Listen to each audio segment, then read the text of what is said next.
What's up, guys? We are coming off UFC Macau, headlined by Petr Yan versus Deiveson Figueiredo, and I was honestly just so blown away at Petr Yan's performance, dominating 50-45 across the board. I was so impressed by that performance, and especially, the striking specifically, that I had to just think to myself, how good of a striker is Petr Yan? When we look at the bantamweight division, across history in the entire UFC, where does this guy stack up against some of the division's all-time best when it comes to pure striking? Because Deiveson Figueiredo, he's making the move up to 135 from 125. He's the older of the two fighters, probably on the back half of his career. That's still a tough outing for anybody. And to go in there and 50-45 a guy like Deiveson Figueiredo, who's probably going to go down as one of the greatest fighters of all time, that's still a very impressive feat. So it's a massive win for Petr Yan. And in terms of his striking, I think we just need to talk about how good he really is, because he was just on fire. Everything was clicking for Petr Yan. I mean, the guy goes in there. He has insane boxing skills. Defensively and offensively, he puts together multiple shot combinations. He'll throw shots to the body. He'll throw shots up high. He'll mix in, low kicks, kicks to the body, head kicks, like everything mixed in. The uppercut, he might have the best uppercut in the UFC right now. Like, he was flushly landing that shot time and time again. It's actually insane that Figgy was able to eat some of those shots and continue moving forward. It felt like Petr Yan could have knocked out just about anybody on that night. But Figgy, credit to him and his durability and his chin at 135. It's pretty insane. But Petr Yan overall dominated. So what I want to do is take Petr Yan and throw another name out there and just say, is he a better striker than this guy? So Petr Yan versus someone like Cody Garbrandt. Cody Garbrandt, we know, has been known for his striking. He is known to have some of the best boxing, the UFC has seen in a long time. And I think that was pretty much highlighted when he fought Dom Cruz back in 2016. That is one of the greatest performances we've seen in a title fight ever, where by the numbers, Dom got him, 88-68, but it was Cody who was landing the bigger shots. He was able to get a takedown in there, had 2 knockdowns. It was the power of Cody Garbrandt that was the difference maker in that fight. And if you're going off of that performance alone, Cody is probably an easy top 5 striker of all time.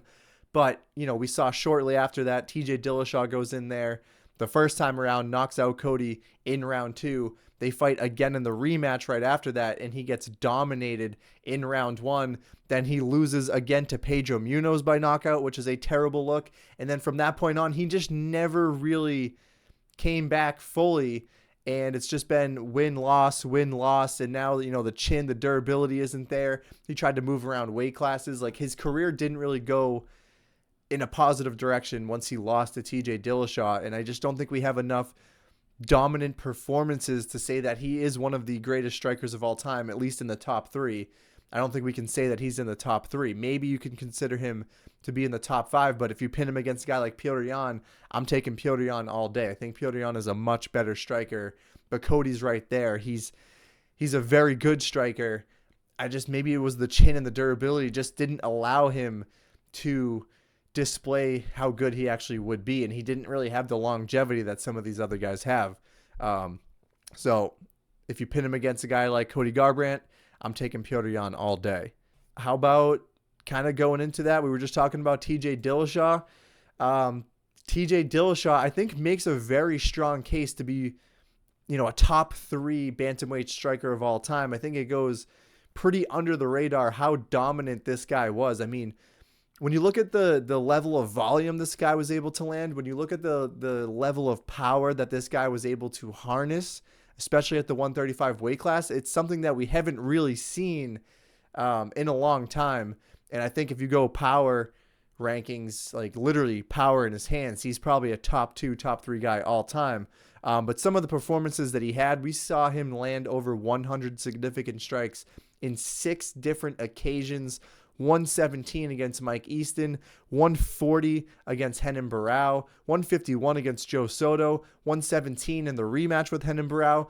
Even in the loss to Dom Cruz, he was still able to land 109 significant strikes. And then most recently, a controversial split decision loss to Corey Sandhagen. He was able to land 110 significant strikes. So we have seen this guy at the highest level possible. He is a former UFC champion. He has title defenses. He has some of the best names on his resume, defeating Cody Garbrandt 2 times by knockout, knocking out Renan Barão 2 times, who, Renan Barão was kind of a flash in the pan, but in his prime, he was very good. TJ Dillashaw was able to knock him out twice. And really the only guys that were able to beat him are Aljamain Sterling, because of the grappling and the injury, Henry Cejudo, who's an absolute dog, and Dominic Cruz, who's, maybe debatably the greatest bantamweight of all time. So his losses are to the highest level possible people, and he is absolutely dominating everyone else with the striking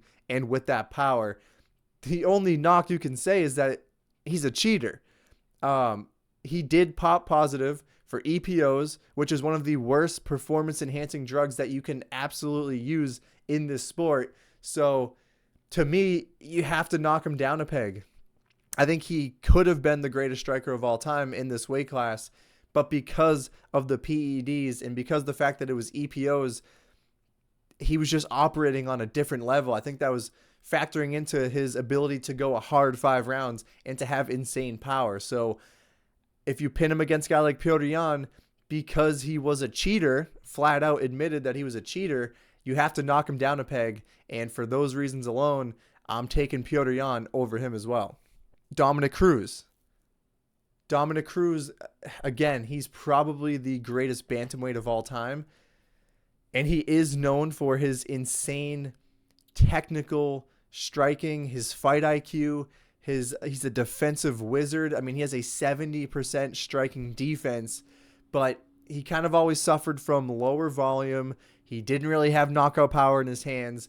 And I think we kind of forget, but Dominic Cruz mixed in the wrestling. I mean, he averaged nearly 3 takedowns per 15 minutes. I mean, some of his performances, he was landing 6 takedowns against Joseph Benavidez. Actually, in both of his fights with Joseph Benavidez, he has 6 takedowns. Against DJ Mighty Mouse, he had 10 takedowns. That is absolutely insane against Mighty Mouse, one of the greatest fighters of all time, who's known for having very good wrestling. Dom Cruz was able to get him down 10 times. Against TJ Dillashaw, he had 4 takedowns. Against Uriah Faber, notably a great wrestler, he took him down 3 times. It was his ability to stay so defensively sound on the feet and also mix in the wrestling that made Dom Cruz so good. And he was able to do it for such a long time. He's got, he's a former WEC champion with multiple defenses. He's a former UFC champion with multiple defenses. You could easily say he's the best bantamweight of all time, has the best resume. But in terms of his striking, like I said, lower volume, didn't really have the power, and I think a lot of his success came from the fact that he actually mixed in the wrestling more, where Petr Yan, yes, he does tend to mix in the wrestling, but I think he's more of a pure striker, and I think he's more dangerous on the feet. He was a little bit more creative on the feet, so it's very close, but I would probably say Petr Yan is a better striker than Dom Cruz. So am I saying that Petr Yan is the best striker of all time? No. In fact, I think there is one name out there that I haven't mentioned yet that is the best striker of all time in the bantamweight division, and I think that's Sean O'Malley. And I think that's kind of crazy to say because Sean O'Malley is younger. He doesn't really have the resume of a Dom Cruz, of a Petr Yan, of a TJ Dillashaw, but he's getting going now. He's now, you can consider him a former champion. He has some dominant performances. He has a win over Petr Yan. I do think that was controversial. I do think Petr Yan won, but Petr Yan was able to mix in 6 takedowns and 6 minutes of control time. But O'Malley outlanded him 84-58 on the feet. I think O'Malley is something we haven't really seen before in the bantamweight division because he's 5'11". He has that big, lanky frame. He has a 72-inch reach. You're talking about Petr Yan, Dom Cruz, TJ Dillashaw. These are smaller guys, 5'7", maybe 5'8", with like a 68-inch reach.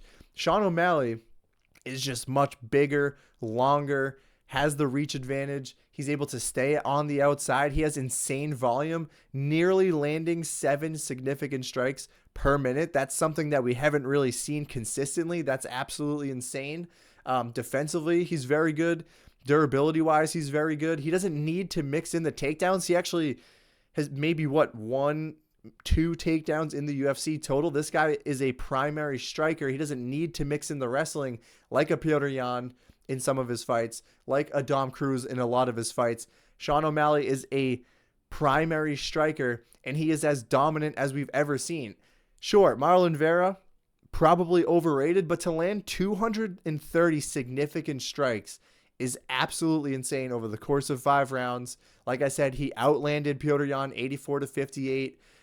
Chris Mutino, he was able to land 230 significant strikes. He's got a shit ton of knockdowns in his career. He has a shit ton of knockouts in his career. It's the fact that he's able to finish fights. It's the fact that he's able to go a hard 5 rounds. I just don't think the creativity is matched. I don't think the volume is matched. I don't think the power is matched. I love Petr Yan. He's one of my favorite fighters of all time. I think he has the second best striking the bantamweight division has ever seen, but I concede to one guy, and that's Sean O'Malley. And that might be controversial. I think Sean O'Malley still has some very good fights to have here at 135, unless he decides to move up, and I think he is eventually going to get the belt back, and we're going to continue to see that resume boosted. So for me, Petr Yan is number 2, and I'm giving it to Sean O'Malley as the best striker of all time in the bantamweight division. That's my video for today. Like the video, comment down below, subscribe to the channel, and we'll see you guys next time.